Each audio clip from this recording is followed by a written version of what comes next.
Hello दोस्तों, स्वागत है आपका मेरे यूट्यूब चैनल देवभूमि ज्ञान दर्पण में। तो फॉरेस्ट गार्ड का एग्ज़ाम बहुत नज़दीक है और आप लोगों की तैयारी बहुत अच्छी चल रही होगी। तो देखिए, जो परीक्षा वाणी की सीरीज हमने शुरू कर रखी थी उसमें आपका एक चैप्टर वन वाला है, ठीक है। वन तथा वन्य जीव, उसमें सभी चीज़ें आपका ये वन से संबंधित हैं। साथ ही साथ आपके जितने भी राष्ट्रीय उद्यान, वन्य जीव अभ्यारण्य, ये सब उसमें दिया हुआ है। तो उसी का एक भाग है वन रिपोर्ट। तो आज की वीडियो में हम लोग बात करने वाले हैं वन रिपोर्ट की, जिसमें कि हम भारत की जो वन रिपोर्ट है उससे संबंधित कुछ फैक्ट देखेंगे जो एग्जाम में आ सकते हैं। और साथ ही साथ सबसे ज़्यादा इंपॉर्टेंट, जो सबसे ज़्यादा फोकस करने वाला टॉपिक होगा वो होगा उत्तराखंड की वन रिपोर्ट। तो उसको हम डिटेल में यहाँ पे कवर करेंगे। जैसा कि आप जानते हैं एग्जाम फॉरेस्ट गार्ड का है, तो यहाँ से भी क्वेश्चन बन सकते हैं। इस लिहाज से काफ़ी इंपॉर्टेंट टॉपिक आपके लिए हो जाता है। अब ये जो समय है, बहुत कम समय बचा है, तो इस समय पर आपकी जो दिल की धड़कन है वो काफ़ी तेज़ होंगी। बहुत से स्टूडेंट परेशान होंगे कि भाई अब क्या किया जाए, ठीक है। समझ नहीं आ रहा होता है कि कौन सा सब्जेक्ट ज़्यादा पढूं, कौन सा छोड़ूं, क्या क्या कवर करना चाहिए। तो इसके लिए मैं अलग से वीडियो बना दूंगा। फिलहाल आप लोगों के लिए जो सीरीज यहाँ से आ रहे हैं इन्हें आप लोग देख के जाइए, 2-3 बार देखिए, जिससे कि आपके वहाँ पर क्वेश्चन बन जाए। मुझे लग रहा है कि इस बार के पेपर में इस टॉपिक से जो आपका वन रिपोर्ट है यहाँ से क्वेश्चन 1-2 बन सकते हैं। तो इसलिए इसे आप 2-3 बार देख लें, अच्छे से तैयार करके ही जाएं, ताकि आपका वहाँ से कोई क्वेश्चन गलत ना हो। तो चलिए स्टार्ट करते हैं। वीडियोस पसंद आएंगे तो ज़्यादा से ज़्यादा शेयर कीजिए, लाइक कीजिए। चैनल पे पहली बार आए हैं तो चैनल को सब्सक्राइब कीजिए, बेल आइकन को प्रेस कीजिए, जिससे कि आपको लेटेस्ट नोटिफिकेशन मिलते रहें। तो चलिए स्टार्ट करते हैं। तो देखिए, ये जो रिपोर्ट है इसे कहा जाता है ISFR, यानी कि Indian state of forest report. सामान्य शब्दों में आप लोग इसे वन रिपोर्ट कहते हैं, ठीक है। तो वन रिपोर्ट के बारे में आज हम लोग बात करने वाले हैं। तो इससे संबंधित जितने भी क्वेश्चन बन सकते हैं वो महत्वपूर्ण जो होंगे वो सभी मैंने यहाँ पे कवर किए हुए हैं, ठीक है, स्टैटिक जीके को कनेक्ट करते हुए। तो चलिए देखते हैं। सबसे पहले तो जो अभी वन रिपोर्ट हम पढ़ने जा रहे हैं इसके बारे में देखें तो ये आपकी 17वीं वन रिपोर्ट है, ठीक है। सीधा पूछा जा सकता है कि 2021 में जो आपकी वन रिपोर्ट आई है ये कौन से नंबर की है, 17वीं। दूसरा देखें, भारतीय वन सर्वेक्षण जो है यानी कि FSI जिसे कहा जाता है, इसके द्वारा इसे जारी किया जाता है। और कब जारी हुई है? 13 जनवरी 2022 को। इस कार्य में इसरो भारतीय वन सर्वेक्षण विभाग की सहायता करता है, ठीक है। इसरो की जो सैटेलाइट होते हैं, जैसे रिसोर्स सेट 2 है, और इसका जो LISS 3 वाला जो सेंसर लगा हुआ सैटेलाइट होता है वो यहाँ पे काम करता है, ठीक है। तो उसकी सहायता ली जाती है वन रिपोर्ट को तैयार करने में। आप लोग ये समझ सकते हैं कि ऊपर से सैटेलाइट के माध्यम से देखा जाता है कि कहाँ पे कितने पेड़ हैं, वन कैसा है, तो उस आधार पर यहाँ पे पूरी वन रिपोर्ट तैयार की जाती है, ठीक। तो चलिए आगे देखते हैं आपका भारतीय वन सर्वेक्षण यानी कि FSI के बारे में थोड़ा सा एक जनरल इंट्रोडक्शन। यहाँ से क्वेश्चन बन सकता है, तो आपको पता होना चाहिए जो हमारी वन रिपोर्ट तैयार कर रहा है, चाहे वो राज्य की हो या देश की हो, तो कर कौन रहा है। ये आपका भारतीय वन सर्वेक्षण है। तो इसके बारे में देख लेते हैं। स्थापना की बात करें तो 1 जून 1981 को इसकी स्थापना की गई थी, और इसका जो मुख्यालय है ये देहरादून में है। अच्छी बात है हमारे लिए कि आपका जो वन का सर्वेक्षण करने वाला इतना बड़ा संस्थान है ये आपका देहरादून में स्थित है। तो इसका मुख्यालय देहरादून हो गया, लेकिन कार्य भार ज़्यादा होने की वजह से इसके 4 क्षेत्रीय कार्यालय स्थापित किए गए हैं। तो ये कहाँ हैं पूछा जा सकता है, और कितने हैं ये भी पूछा जा सकता है। तो FSI के 4 क्षेत्रीय कार्यालय हैं, शिमला, कोलकाता, नागपुर और बेंगलोर, ठीक है। यहाँ पे शिमला है आपका हिमाचल प्रदेश में, तो कोलकाता आपका यहाँ हो गया पश्चिम बंगाल, ऐसे नागपुर आपका यहाँ है, तो फिर इसके बाद बेंगलोर आपका यहाँ हो गया। तो इस प्रकार का आपका डायग्राम यहाँ पे बनता है, ठीक है। आगे देखें, ये आपका पर्यावरण, वन एवं जलवायु परिवर्तन मंत्रालय जो भारत सरकार है इसके अधीन कार्य करने वाला एक विभाग है अपना, ठीक है। ये आपका एक रिपोर्ट जारी करता है जिसे कहा जाता है ISFR, it means Indian state of forest report. तो भारतीय वन सर्वेक्षण रिपोर्ट ये जारी करता है, भारतीय वन रिपोर्ट हम उसे कहते हैं। इसका जो प्रथम प्रकाशन हुआ था, यानी कि पहली वन रिपोर्ट किस वर्ष प्रकाशित की गई पूछा जाएगा, तो ध्यान रखें 1987 में। स्थापना 81 में हो गई है, 81 में, लेकिन इसने जो पहली रिपोर्ट जारी की वो 87 में। कारण वही रहा होगा कि वन सर्वेक्षण करने में बहुत टाइम लग गया, ठीक है। बहुत पुराना समय था, हम लोग इतना डेवलप नहीं थे, तो समय लगा, इसलिए 1987 में पहली रिपोर्ट आई। उसके बाद से प्रत्येक 2 वर्ष में इसकी रिपोर्ट जारी होती है, यानी कि पहली 1987 में आई, फिर 89 में आई होगी, तो ऐसे चलते चलते हर 2 वर्ष में रिपोर्ट जारी होती है। तो सीधा क्वेश्चन बन सकता है कि भाई ये वाली जो रिपोर्ट आई है 2021 में, ये कौन सी भी है। तो आपको पता होगा ये कौन सी है, 17वीं वन रिपोर्ट है, ठीक है, वर्तमान वाली, जो कि 2021 में आई है। अब आएगी 2023 में, तो जब तक उसका डेटा नहीं आता तब तक यहीं से क्वेश्चन बनेंगे। आगे देख लेते हैं। ये आपने FSI के बारे में पढ़ लिया, वन सर्वेक्षण विभाग के बारे में। अब हम कुछ इंपॉर्टेंट वन विभाग से संबंधित चीज़ें देख लेते हैं। तो पहला देखें, पहली वन नीति कब प्रख्यापित की गई। तो अगर आपसे पूछा जाता है कि पहली वन नीति कब आई, तो ये आपका ब्रिटिश काल में 1894 ईस्वी में ही प्रख्यापित कर दी गई थी, ठीक है। लेकिन स्वतंत्र भारत की पहली वन नीति कब जारी की गई, अगर ऐसे पूछा जाता है तो ध्यान रखेंगे 1952 में, और इसके बाद इसमें अभी तक केवल एक बार संशोधन हुआ है, ये हुआ आपका 1988 में। और इस 1988 के संशोधन में साफ साफ बात कही गई है कि देश के कुल भूभाग के 33% हिस्से पर वन होने चाहिए। लेकिन यहाँ पर एक इनने परंतु जोड़ दिया। क्या जोड़ा है कि इनमें से जो आपका पर्वतीय भाग हैं, यानी कि जैसे उत्तराखंड राज्य है, ठीक है, हिमाचल प्रदेश है, या फिर आपके जो हिमालय रेंज में पड़ने वाले जितने भी राज्य हैं ये सब पहाड़ी हैं, ठीक है। तो पर्वतीय भागों में 60% वन होने चाहिए, जबकि मैदानी भागों में 25% वन होने चाहिए। जबकि ऑल ओवर इंडिया की बात करेंगे तो पूरे देश में, देश का जो क्षेत्रफल है उसमें आपका लगभग 33% भाग पर वन होने चाहिए। ये कहती है आपकी 1988 की संशोधित वन नीति, ठीक है। तो ये भी आप लोग ध्यान में रखेंगे। अभी आपका उत्तराखंड में हम वन देखें तो जैसे कि इस रिपोर्ट में कहा गया है 60% वन होने चाहिए, लेकिन उत्तराखंड में अभी तक 45.44% ही वन है, अर्थात हम अपने लक्ष्य से काफ़ी पीछे हैं अभी, ठीक है। तो अब आगे देख लेते हैं भारत के जो वन रिपोर्ट है, भारत के वन रिपोर्ट के बारे में देखें कुछ इंपॉर्टेंट फैक्ट। भारत के कुल क्षेत्रफल में से वन क्षेत्र कितना है, यानी कि भारत में वनावरण कितना है अगर पूछा जाता है तो पता होना चाहिए 21.71% वनावरण है या वन क्षेत्र है, ठीक। जिसमें हम अगर केवल क्षेत्रफल की बात करें तो 7,13,784 वर्ग किलोमीटर जो आपका एरिया है वो वन वाला है, ठीक। जबकि भारत का कुल क्षेत्रफल कितना है पता होगा सबको, 32,87,263 वर्ग किलोमीटर। कहीं पर 469 भी इसे लिखा गया है, तो आप लोग इसे कंफ्यूज ना हो, 263 को ही याद रखें आप लोग, ठीक है। एक बार प्रकाशित हो गया था ये 469 वाला।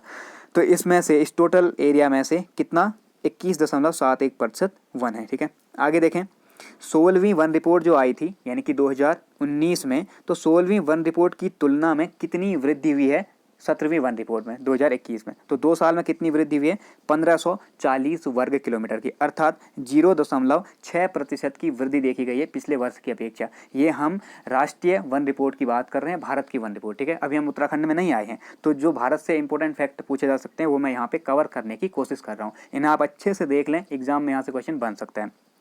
तो कितना प्रतिशत वृद्धि देखी गई पिछले वर्ष की अपेक्षा 0.6% या 1540 वर्ग किलोमीटर।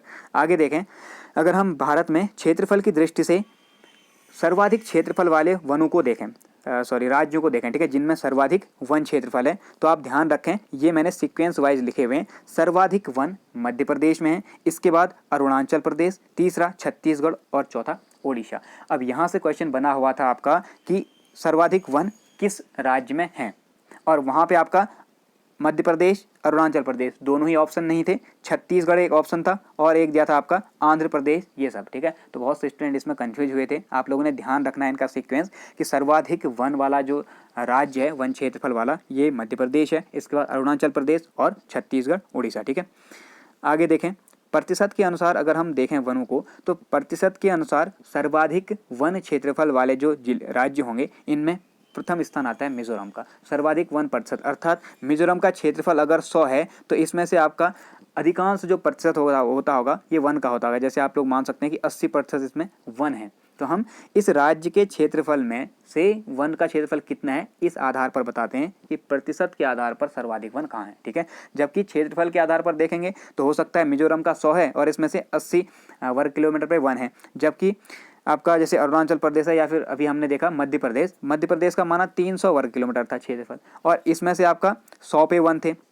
तो प्रतिशत की दृष्टि से तो ये केवल बहुत कम हुआ, लेकिन क्षेत्रफल की दृष्टि से देखें तो यहाँ 100 वर्ग किलोमीटर में वन है, यहाँ केवल 80 वर्ग किलोमीटर में, ठीक है। तो इसलिए ये प्रतिशत के हिसाब से ज़्यादा हुआ और ये क्षेत्रफल के हिसाब से, तो ऐसे करके आपने ध्यान रखना है।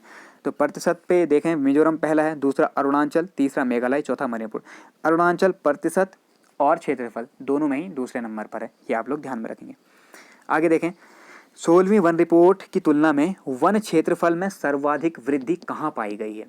तो पिछले जो 2019 की रिपोर्ट थी उस रिपोर्ट से 2021 की रिपोर्ट आने तक 2 वर्ष में किस राज्य ने अपने वन क्षेत्र में सर्वाधिक वृद्धि की है, ये देखें तो ये की है तेलंगाना ने। ये क्वेश्चन बन सकता है, मोस्ट इंपोर्टेंट है, आप लोग इसे रट लो अच्छे से। मैं कह रहा हूँ कि आने वाले अगर एग्जाम में यहाँ से कोई क्वेश्चन बनेगा तो इसके बनने की संभावना ज़्यादा है। सीधा क्वेश्चन बनेगा कि पिछली रिपोर्ट की तुलना में वन क्षेत्रफल में सर्वाधिक वृद्धि किस राज्य में दर्ज की गई, तो ध्यान रखना तेलंगाना में, ठीक है। और इसके बाद आंध्र प्रदेश, फिर ओडिशा, तो ये 3 राज्य हैं, ध्यान में रखेंगे। आगे देखें सर्वाधिक कमी वाले राज्य, तो पिछले वर्ष की अपेक्षा जो पिछली रिपोर्ट थी 2019 की, उस रिपोर्ट की तुलना में 2021 में सर्वाधिक कमी किन राज्यों में देखेगी वन क्षेत्रफल में? अरुणाचल प्रदेश, मणिपुर, मेघालय, मिजोरम। अब यहाँ पे देखें जो अरुणाचल प्रदेश है सर्वाधिक वन क्षेत्रफल में दूसरे नंबर पे, सर्वाधिक वन प्रतिशत में दूसरे नंबर पर, लेकिन पिछले वर्ष की अपेक्षा पिछले वर्ष की तुलना में इसमें सर्वाधिक कमी पाई गई है, तो इसलिए ये भी इंपॉर्टेंट हो जाता है, तो ये भी आप लोग ध्यान में रखना, ठीक है। अब हम बात करते हैं जो आपका Indian state of forest report यानी कि वन रिपोर्ट 2021 आई है, इसमें कुछ नई चीज़ें इंक्लूड की गई हैं। तो क्या विशेषता है इस रिपोर्ट की 2021 वाली की? तो देखें हर साल ही कुछ नई चीज़ें इंक्लूड होती हैं। इसमें देखें कि इसमें पहली बार टाइगर रिजर्व, टाइगर कॉरिडोर और गिर के जंगल, जिनमें कि आपके एशियाई शेर पाए जाते हैं, तो एशियाई शेरों के लिए प्रसिद्ध है गिर के जंगल गुजरात वाले क्षेत्र में, ठीक है, जो सौराष्ट्र वाला क्षेत्र है, यहाँ है आपका गिर के जंगल। तो इस रिपोर्ट में पहली बार टाइगर रिजर्व, टाइगर कॉरिडोर और गिर के जंगलों में वन आवरण का आकलन किया गया है। 2021 की वन रिपोर्ट में राजाजी टाइगर रिजर्व जो कि उत्तराखंड में है, इसमें आपका फॉरेस्ट कवर जो है जो अभी वर्तमान में 563 है, ये फॉरेस्ट कवर में 2 वर्ग किलोमीटर की कमी दर्ज की गई है। अभी वर्तमान में 563 है, पहले इससे थोड़ा सा ज़्यादा होता था, तो इसमें आपका 2 वर्ग किलोमीटर की कमी दर्ज की गई है। इसमें से 2 घटा लो, इतना होता होगा, ठीक है। हाँ सॉरी, ये 2 जोड़ लोगे तो 563 यानी कि 565.4 के आसपास पहले हो गए, लेकिन 2021 में 2 वर्ग किलोमीटर कम हो गया है वन, तो एक ये भी इंपॉर्टेंट है राजाजी में। और दूसरा वन रिपोर्ट 2021 में जो जिम कॉर्बेट टाइगर रिजर्व है, इसमें आपका 79.8 वर्ग किलोमीटर क्षेत्रफल पर वनावरण है। पहले आपका 91 दशमलव कुछ था, तो 91 के आसपास था, इससे घटकर 79.8 हो गया है। तो आप लोग ये भी ध्यान रखना कि राजाजी राष्ट्रीय पार्क और जिम कॉर्बेट नेशनल पार्क दोनों उत्तराखंड में, इन दोनों में ही पिछले वर्ष की तुलना में वनावरण में कमी हुई है। तो ये आपका नया था इस रिपोर्ट में। अब हम बात कर लेंगे उत्तराखंड की वन स्थिति रिपोर्ट के बारे में। तो उत्तराखंड से तो डिटेल में पूछा जाएगा, फॉरेस्ट गार्ड का ही पेपर है, तो यहाँ से क्वेश्चन बनने की संभावना है, इसलिए आप अच्छे से रिपोर्ट को पढ़ें और जो जो जरूरी चीज़ें हैं केवल मैंने वही इंक्लूड किए हैं, फालतू डेटा इसमें नहीं है, ठीक है। तो देखें सबसे पहले वन रिपोर्ट कहने का अर्थ क्या है? तो वन रिपोर्ट के अंतर्गत मुख्यतः 3 चीज़ों का यहाँ पे अध्ययन किया जाता है। क्या क्या पढ़ेंगे हम? पहले पढ़ेंगे वन आवरण, यानी कि वन कितने क्षेत्रफल पे है। दूसरी बात वृक्षावरण, केवल वृक्ष की बात करेंगे तो वृक्ष कितने क्षेत्र पे हैं। और तीसरा अभिलिखित वन क्षेत्र, अर्थात किस क्षेत्र को वन घोषित किया है सरकार ने। तो इन तीनों में हम डिफरेंस समझेंगे, एक एक करके देखते हैं सबको। सबसे पहला आता है आपका वन आवरण, यानी कि जिसे कहा जाता है फॉरेस्ट कवर, ठीक है, FC करके मैं इसे इंक्लूड करूँगा। तो फॉरेस्ट कवर किसे कहते हैं उसे हम समझें पहले। किसी भी क्षेत्र को, कोई भी जंगल है, उसको आप फॉरेस्ट कवर या वन आवरण के अंतर्गत तभी रखेंगे जब ये 2 शर्तें पूरी करता हो। पहली कि क्षेत्रफल जो है इसका ये 1 हेक्टेयर से अधिक होना चाहिए, और दूसरी शर्त ये कि यहाँ पर आपका ट्री कैनोपी सघनता जो है 10% से ज़्यादा होनी चाहिए। अब ये तो समझ में आता है कि क्षेत्रफल 1 हेक्टेयर, ट्री कैनोपी क्या है। आप लोग आपको मैंने अभी बताया शुरू में ही कि यहाँ पे इसरो इसकी मदद करता है, ठीक है। यहाँ पे इसरो की जो रिसोर्स सेट 2 सैटेलाइट है, वो उसकी सहायता से जंगलों को देखा जाता है, उनका आकलन किया जाता है। तो ऊपर से जंगल देखने पे आपका जैसे ऐसे करके पूरा घना जंगल होगा, तो ऐसे करके दिखाई देगा ऊपर से, ठीक। तो एक पेड़ माना यहाँ है, एक पेड़ यहाँ है, एक पेड़ यहाँ, ऐसे करके बने हुए हैं, तो ऊपर से देखेंगे तो यहाँ इनमें गैप दिखाई देगा। लेकिन अगर पेड़ बहुत ज़्यादा नज़दीक नज़दीक हैं और ऊपर से देखेंगे तो ऐसा लगेगा जैसे किसी का सर है, पूरे बाल बिखरे हैं, ठीक है, यानी कि बहुत ही क्लोज पेड़। तो ये जो ऊपर के पेड़ों का ऊपर का जो अंश दिखाई देता है, इसी को कहा जाता है ट्री कैनोपी। अब यहाँ पे पेड़ बहुत नज़दीक हैं तो ये ट्री कैनोपी बहुत सघन है, यहाँ पे पेड़ दूर हैं तो ट्री कैनोपी कम है, 10% से भी कम, ठीक है। तो इसी के आधार पर नापा जाता है। तो वनावरण कहने का अर्थ हुआ 1 हेक्टेयर से ज़्यादा क्षेत्रफल और ट्री कैनोपी सघनता 10% से अधिक होनी चाहिए। कितने प्रतिशत तक होगी इसके आधार पर फिर इन्हें डिवाइड किया जाता है, तो उस पर हम आगे बात करेंगे। सुना होगा आपने अति सघन वन, मध्यम सघन वन, खुले वन, ठीक है, वो ट्री कैनोपी के आधार पर ही डिवाइड होते हैं। तो आगे देख लेते हैं उत्तराखंड की जो रिपोर्ट है 2019 की और 2021 की, इनका एक छोटा सा कंपैरिजन। तो अगर 2019 की रिपोर्ट की बात करें तो उत्तराखंड का कुल क्षेत्रफल तो वही रहेगा 53,483। इसमें वनावरण था 24,303.04 वर्ग किलोमीटर। याद रखेंगे, बहुत इंपॉर्टेंट है, ठीक है। अर्थात कुल वनावरण हुआ आपका प्रतिशत में 45.44। लेकिन 2021 की रिपोर्ट को देखें तो राज्य का क्षेत्रफल उतना ही रहेगा। इस क्षेत्रफल में से वनावरण कितना हो गया इस बार? 24,305.13, अर्थात इसमें 2.09 वर्ग किलोमीटर की वृद्धि दर्ज की गई है, ठीक है। तो इतना हो चुका है इस बार, तो ये भी याद रखेंगे। कितना प्रतिशत है? प्रतिशत बिल्कुल सेम है। अगर आप इससे ज़्यादा पॉइंट करेंगे तब जाके आपको हल्का सा डिफरेंस दिखेगा, तो इतना जो परसेंटेज है वो सेम है, 45.44%, ठीक है।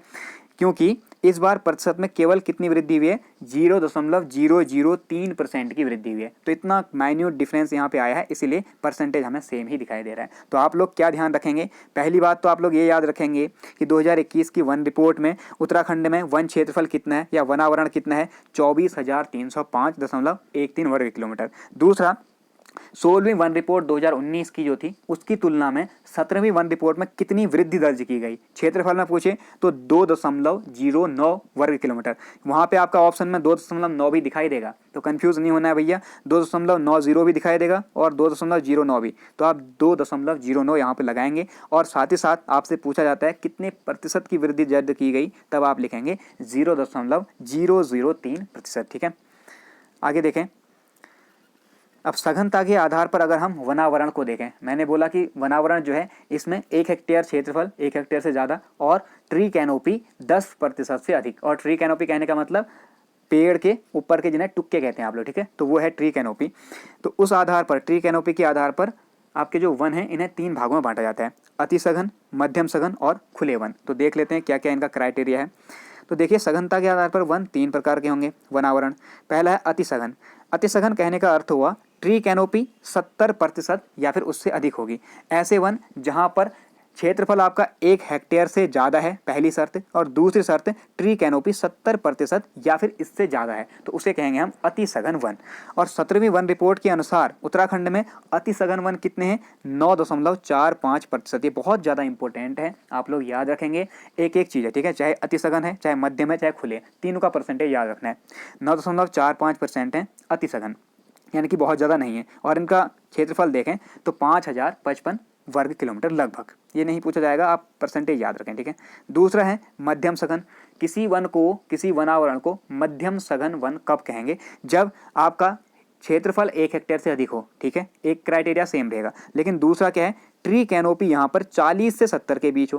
पहले में आपने देखा कि 70 हो या फिर 70 से अधिक हो, अब हम देख रहे हैं कि 40 से 70 के मध्य हो, तो उसे कहेंगे मध्यम सघन वन। 17वीं वन रिपोर्ट के अनुसार उत्तराखंड में मध्यम सघन वन का प्रतिशत कितना है, 23.87% है। तो सर्वाधिक वन जो है उत्तराखंड में मध्यम सघन प्रकार के वन है। ये इंपॉर्टेंट क्वेश्चन है, आप लोग अच्छे से इसे याद रखें। सर्वाधिक कौन से वन है, मध्यम सघन प्रकार के वन है, यानी कि 23.87%। और इसका क्षेत्रफल देखें तो 12,768.05 वर्ग किलोमीटर, ठीक है। आगे देखें खुले वन, तो तीसरा टाइप आता है खुले वन। ऐसे वन जिनकी ट्री कैनोपी 10% से 40% के मध्य हो और क्षेत्रफल तो उतना ही रहेगा, 1 हेक्टेयर से ज़्यादा, तो ऐसे वन कहलाएंगे खुले वन। और 17वीं वन रिपोर्ट के अनुसार उत्तराखंड में कितने प्रतिशत खुले वन है, 12.12%, यानी कि 12.12% वन खुले वन के श्रेणी में है। और इनका क्षेत्रफल आएगा तो 6,482 वर्ग किलोमीटर। तो इस प्रकार आपने देखा कि जहाँ पर आपका ट्री कैनोपी 10% से 40% हो, यहाँ पे खुले वन, 40 से 70 के मध्य हो तो मध्यम सघन, और 70 से अधिक हो तो अति सघन वन में आता है।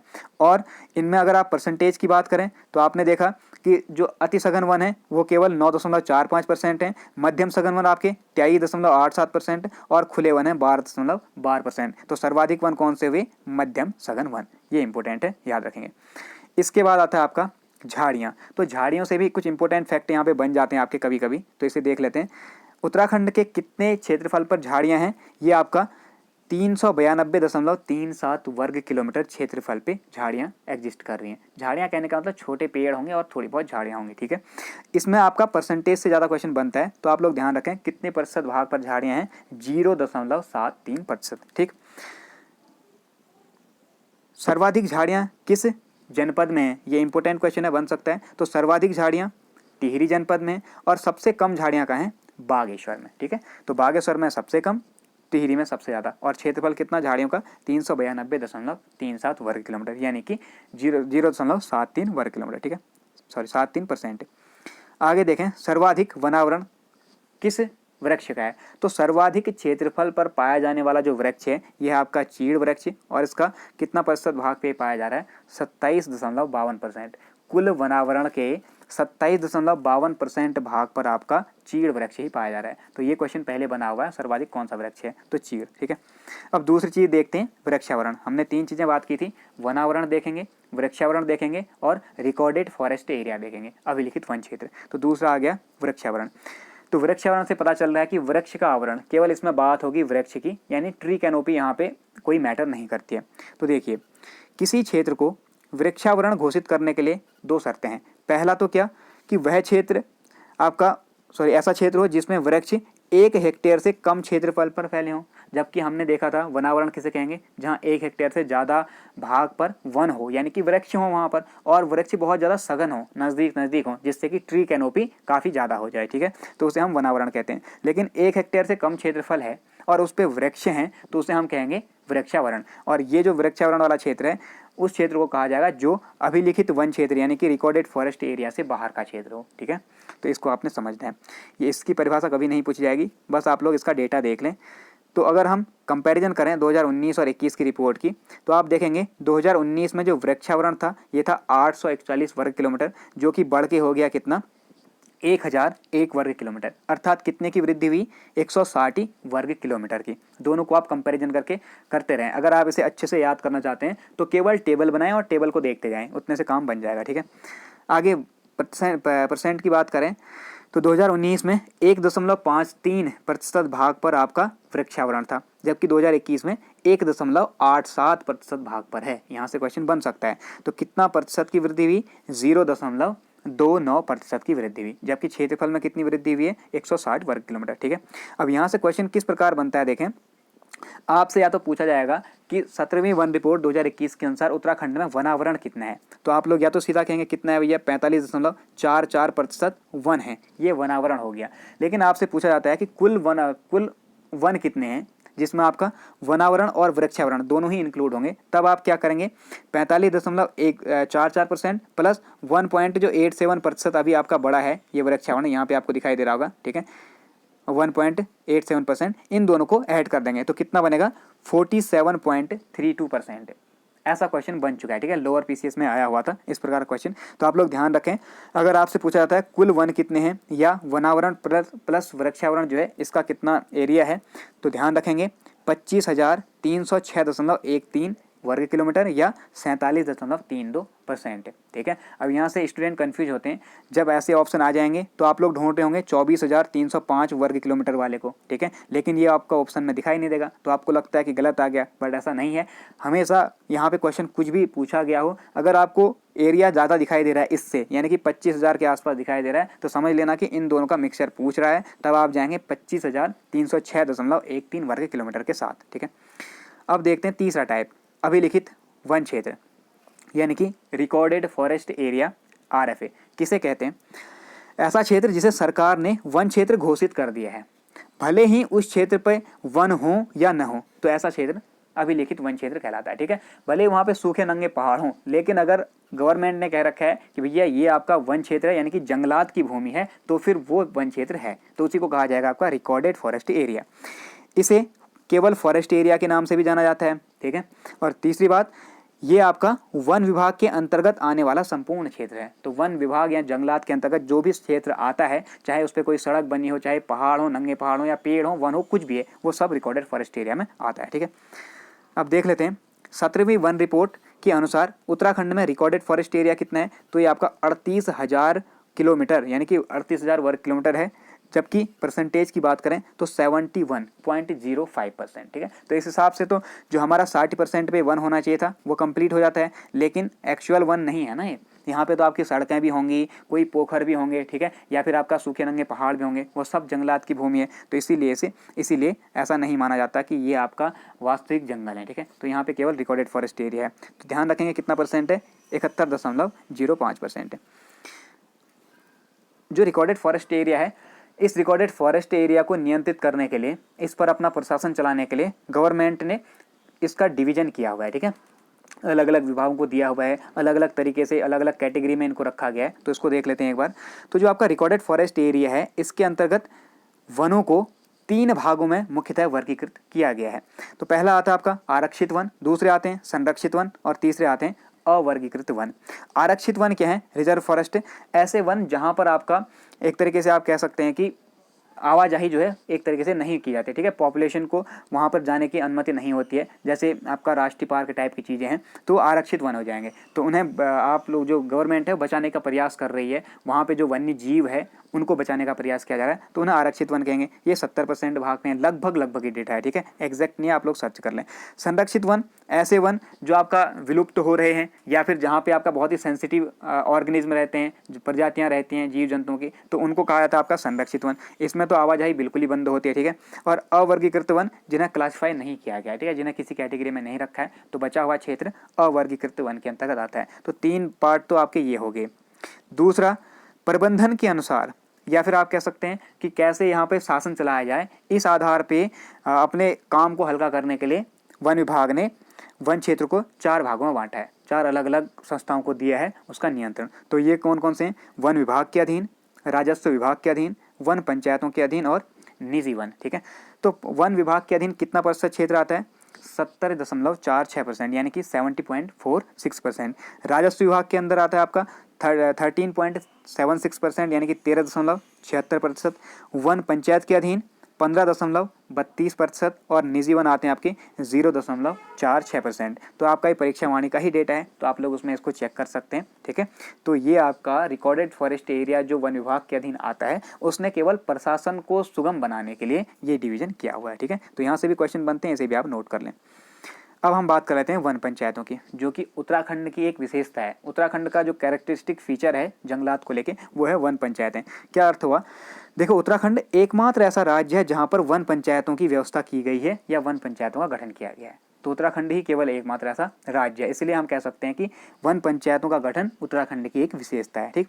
इनकी शुरुआत कब हुई? वन पंचायतें गठन करने की शुरुआत आपका 1931 में हुई थी और 1931 में कुमाऊं में वन पंचायतों की स्थापना की गई थी भारतीय वन अधिनियम 1927 के तहत।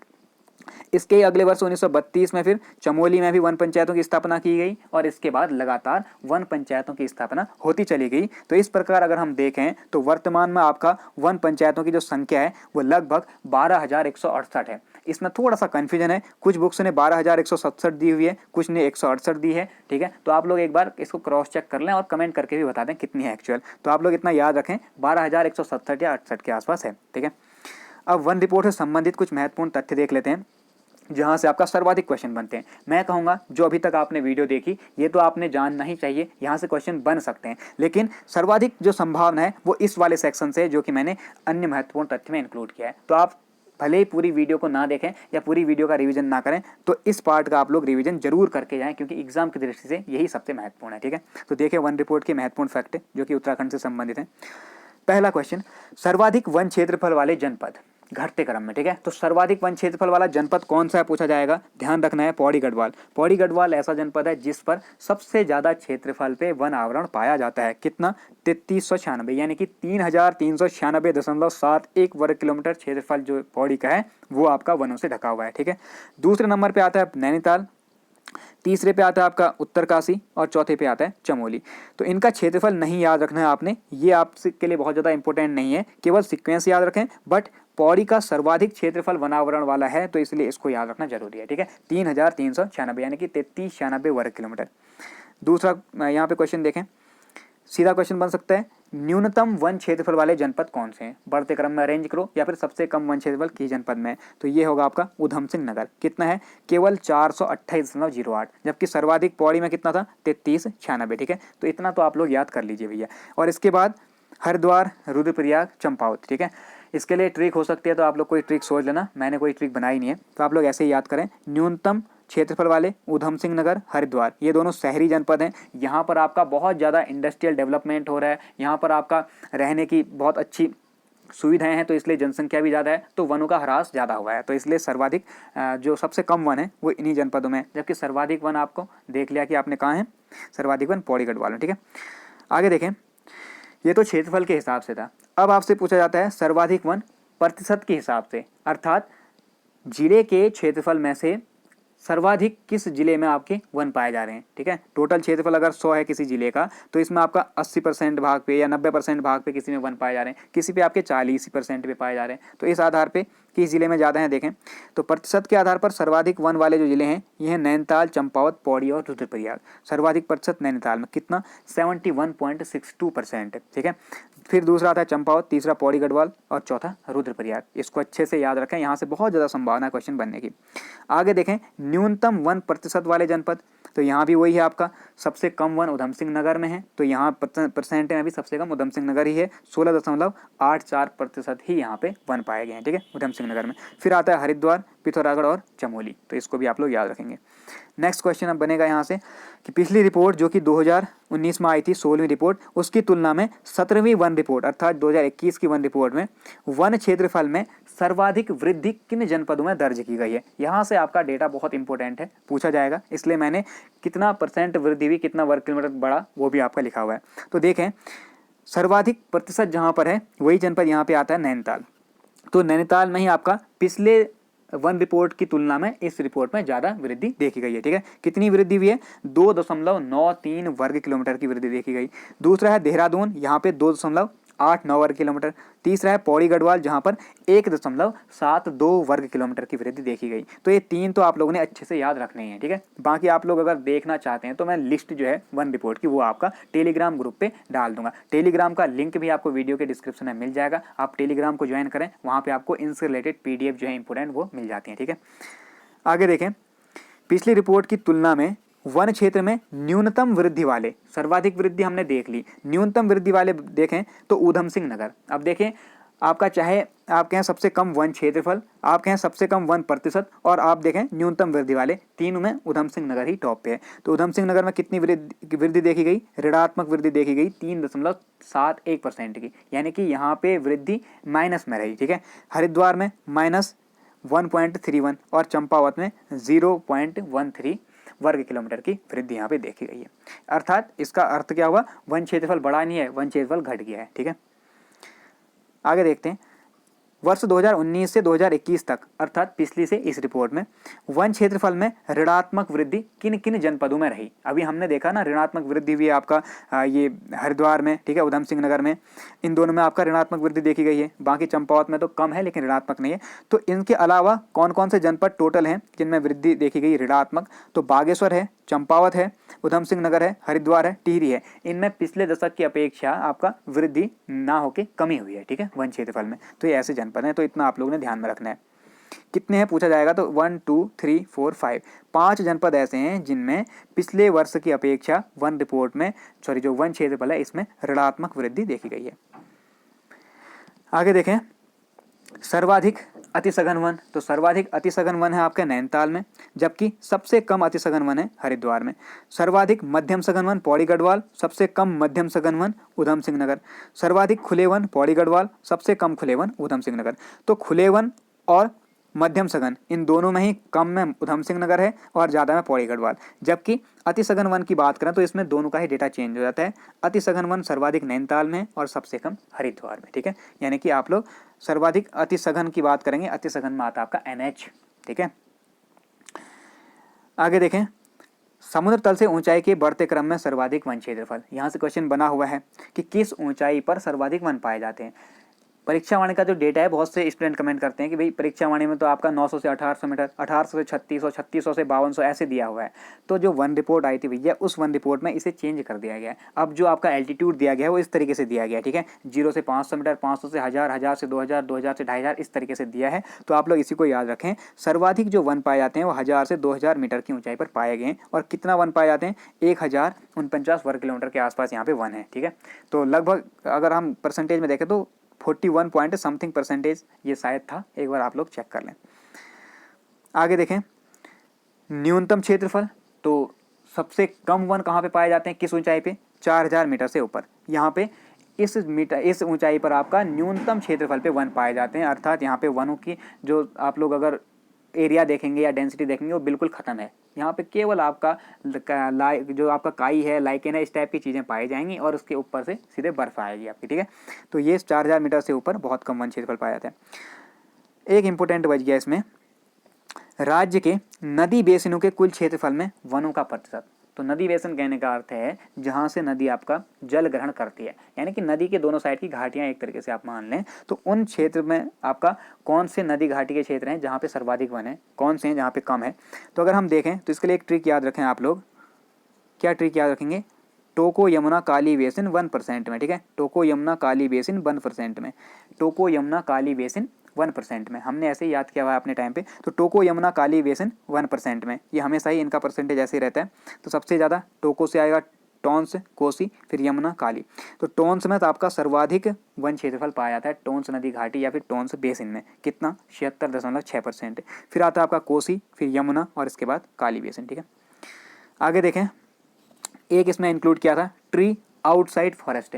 ऐसा भी तो हो सकता है ना, आपको शौक हो घर में पेड़ लगाने का, आपने आड़ू बेड़ू का पेड़ लगा दिया, आपने आम का पेड़ लगा लिया, तो उन्हें कहा जाता है ट्री आउटसाइड फॉरेस्ट, जो फॉरेस्ट के अंतर्गत इंक्लूड नहीं है या जंगलात की भूमि नहीं है, आपकी पर्सनल भूमि है और उस पर वन है या उस पर आपका कोई पेड़ है, तो उन्हें ट्री आउटसाइड फॉरेस्ट कहा जाता है। इसका एरिया इस बार 8,521 वर्ग किलोमीटर इंक्लूड किया गया है। तो 8,521 वर्ग किलोमीटर क्षेत्रफल ऐसा है जहां पर आपका सरकार की या जंगलात की भूमि न होते हुए भी पेड़ पाए गए हैं, ठीक है। एक बहुत ज़्यादा इंपॉर्टेंट, ये क्वेश्चन अभी तक नहीं पूछा गया है तो हो सकता है यहाँ से पूछ दे, गैर कावटीय वन उत्पाद। इस टर्म को ऐसे ही याद रख लो, मुझे भी एक्चुअली पता नहीं है कि इसका अर्थ क्या है, क्या वन विभाग कहना चाहता है। तो बस ये लिखा हुआ है गैर कावटीय वन उत्पाद। तो गैर कावटीय वन उत्पाद में सर्वाधिक क्षेत्रफल में कौन सी प्रजाति पाई जाती है पूछा जाएगा। तो आपके पहले स्थान पर आती है बुरांस अर्थात रोडोडेंड्रॉन आर्बोरियम। आपको पता है ये राज्य वृक्ष है हमारा, ठीक है, कितना? 68.97% भाग पे। जबकि दूसरे पे आता है आपका काफल अर्थात माइरिका एस्कुलेंटा, और ये कितने प्रतिशत पे है? 16.42 वर्ग किलोमीटर पे, ठीक है, परसेंटेज नहीं वर्ग किलोमीटर। तो ये भी आप लोग ध्यान रखना कि गैर कावटीय वन उत्पाद गैर कावटीय वन उत्पाद जो है आपका, ये आपका इसमें सर्वाधिक क्षेत्रफल किस वृक्ष का है, किस प्रजाति का है, और दूसरे नंबर पे कौन है, ठीक है। आगे देखेंगे, राज्य में आक्रामक प्रजातियाँ। कुछ प्रजातियाँ ऐसी हैं जो बहुत तेज़ी से ग्रोथ करती हैं, उन्हें आप लोगों ने बोना नहीं पड़ता, उनके लिए मेहनत नहीं करनी पड़ती और उनके लिए अच्छी हवा पानी की ज़रूरत नहीं है। बस उनका बीज एक बार पड़ जाए उस ज़मीन पे कहीं भी, तो वो ऐसे फैलेंगी जैसे कि उनको किसी चीज़ को पाने की देरी हो, ठीक है। तो ऐसे करके वो बिल्कुल फैलती जाएंगी और पूरे के पूरे क्षेत्र में कब्जा कर लेंगी। उस कारण से क्या होगा, जो अन्य प्रजातियाँ हैं वहाँ पे घास उगती होगी या फिर अन्य चीज़ें उगती होंगी, वो बिल्कुल ख़त्म हो जाती हैं। उन्हें कहा जाता है आपका आक्रामक प्रजातियाँ। ये एक्चुअली आपका देखा गया था कि इंडिया में ऐसी प्रजातियों की बहुत कमी है, ऐसी प्रजातियां नहीं के बराबर हैं, लेकिन बाहर से जितने भी यहाँ पे इन्वेजन हुए हैं, आक्रमण हुए हैं, उन आक्रमणकारियों के द्वारा अपने साथ या फिर जो माइग्रेट करने वाले पक्षी होते हैं उनके द्वारा अपने साथ इनके बीज यहाँ लाए गए और छोड़ दिए गए, और इस कारण से पूरे के पूरे क्षेत्र में फैल गई। तो इनका बहुत ज़्यादा नुकसान है पर्यावरण को। तो ऐसी प्रजातियाँ बहुत सारे क्षेत्रों में पाई जाती हैं। इनमें से कुछ प्रजातियाँ हैं जो उत्तराखंड में पाई जा रही हैं। तो उत्तराखंड में सर्वाधिक क्षेत्रफल पर पाए जाने वाली जो आक्रामक प्रजाति है वो है कुर्री। ये आपका शुष्क जो ड्राई एरिया होते हैं उन क्षेत्रों में ग्रोथ करती है। और कुर्री आप लोगों ने देखा होगा, एक खुशबूदार पौधा होता है, ठीक है, सगंध पादप है, जिसमें आपका लाल पीले नीले रंग के फूल निकलते हैं बहुत अच्छे से, लेकिन वो बहुत ज़्यादा क्षेत्रफल पे फैल जाती है। वो किसी काम का नहीं है, जानवर भी नहीं खाते हैं, ना ही उसका आप कोई प्रोडक्ट बना सकते हो, कुछ नहीं है, ठीक है। तो वो आपका आक्रामक प्रजाति है। इसका साइंटिफिक नाम है लैंटाना कैमेरा और 323 वर्ग किलोमीटर पे पाई जा रही है उत्तराखंड में। दूसरा है आपका कायबासिंग। तो कायबासिंग पुराने लोग मानते हैं कि इसके अगर कहीं चोट लग गई तो इसके पत्ते पीस कर वहाँ पे लगाने से इसका रस जख्म जो है जल्दी भरता है, ठीक है, ब्लीडिंग रुक जाती है। तो ये कायबासिंग एक तरीके से औषधि प्रयोग इसके हैं, लेकिन ये भी आक्रामक प्रजाति है, एक बार होगी तो बस होती चली जाएगी, ठीक है, और जानवर इसे खाते नहीं हैं, तो इसका भी कोई फ़ायदा नहीं है। तो ये है अर्जेंटीना एडेनोफोरा। ये आपका 145 वर्ग किलोमीटर क्षेत्रफल पे पाई जाती है। तो ये था आपका वन रिपोर्ट 2021 और इससे संबंधित उत्तराखंड वन रिपोर्ट से संबंधित महत्वपूर्ण तथ्य जो कि एग्जाम में बन सकते हैं। आई होप कि आप लोगों को वीडियो पसंद आई होगी। वीडियो पसंद आए हैं तो वीडियो को ज़्यादा से ज़्यादा शेयर कीजिए, लाइक कीजिए, ठीक है, और चैनल को सब्सक्राइब कीजिए। तो मिलते हैं नेक्स्ट वीडियो में, अपना ध्यान रखें, थैंक यू।